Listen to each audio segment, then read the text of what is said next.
Alright, here we are again. I am happy to be doing this video. I got a message from someone that really enjoys my video, and they wanted to know about a relationship between two zodiacs and how they'll be compatible.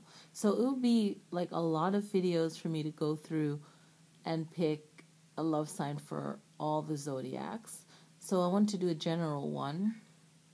And it's always better to get a personal reading because then you can also research it yourself too, where you would look at the rising sign, the sun sign, and the moon sign for yourself, along with your partner. So, and also, of course, your actual zodiac sign and his or her actual zodiac sign. So we have fire, air, water, and earth, or earth, air, fire, water. So for fire, you have Aries, Leo, Sagittarius. Air, you have Gemini, Libra, Aquarius. Water, Cancer, Scorpio, Pisces. And for earth, you have Capricorn, Taurus, and Virgo. So it was interesting. About a month or so ago, I was having a conversation about Scorpio and with a friend, and I was like, yeah, that's under the water sign, and it was well, it's a fire sign. Well, I think, and please write suggestions on this matter while we're talking about the zodiac sign.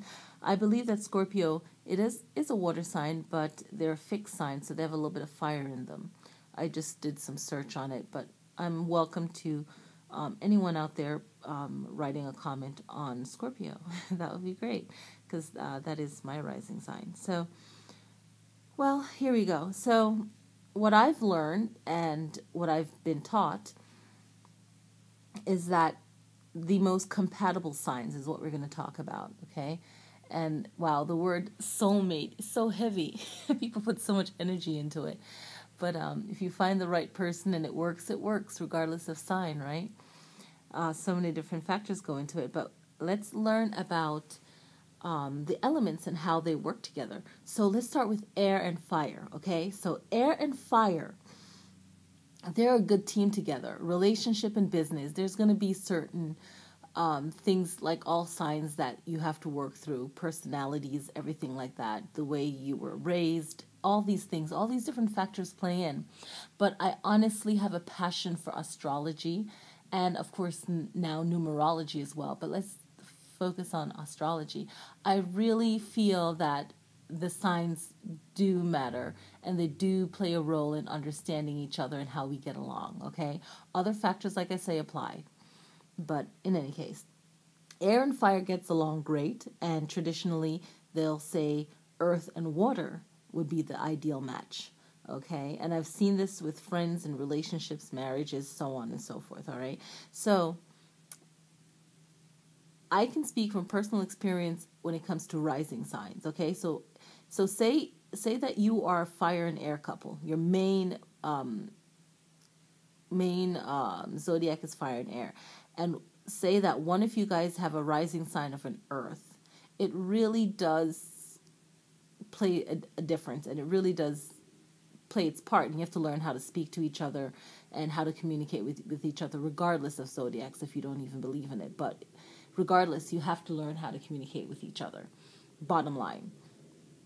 But having that earth, or that earth energy in there, it does play a strong role. Water wouldn't be that bad, but the earth really does, because the earth will be more grounded or not want to do something a little bit more harder to move. I don't like to use the word stubborn, but and it's not a negative at all. All four elements are wonderful. They all play their role, and you need to call on them at different points in your life.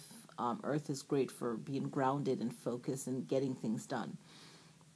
So if you are an earth and a water couple, and one of your rising signs, air or fire, it's gonna be a little bit more tricky. Okay, so regardless of your whichever four signs it is, you have to consider your partner's rising sign, sun sign, and moon sign. That plays a part.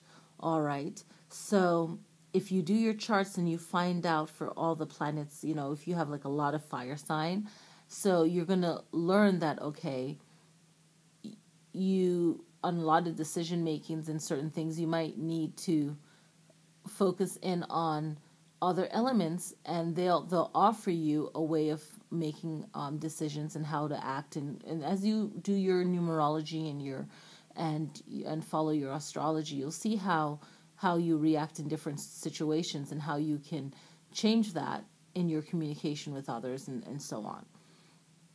All right, so so just to recap, air and fire. So air and fire is perfect. It's a great match because that fire is burning and that air is just like giving that fire all it needs, and that fire also does the same for air. It's a driving force. And earth and water, that water is there to help that earth sign go for what they want. So it's a really, really good match. Traditionally, that's what they say. So, and if you're in a relationship where you are an earth and a fire, the element that would probably draw you guys together is maybe your rising signs is both a fire sign or both a water sign. So you guys just linked up. So you can look into that factor, because I got a request on a Sagittarius and Capricorn. And Sagittarius is fire, Capricorn is earth. So the Sagittarius, you'll want to like go places, do things spontaneous, having fun. And where the Capricorn, they will want to have fun as well, but they're more about work and that's great as well. But the Capricorn will more want to stay home, not really want to go and be that adventurous as the Sagittarius would want to be. Also, the Capricorn doesn't really do so well with so many changes. They don't adjust to so many changes so quickly in certain situations. Now, again, you have to consider the rising sign, because if it's a rising sign, then the Capricorn is like, no, I handle changes pretty good. So, and the Capricorn is earth, so they're really, really grounded. They don't accept changes so quickly. So that would be the situation right there. Fire signs, they like to do what they like to do. And Sagittarius is known for traveling. You like to just go places, have company over the house, where maybe the Capricorn might not be so social all the time. So, fire is really social, and earth might be like, okay, I really don't want to do so many things at once, or have so many people over in 1 month to the house or what have you. So, a little bit more rigid, and there's a perfect match for everyone. So hopefully this helps. All right. Thank you guys so much. Namaste.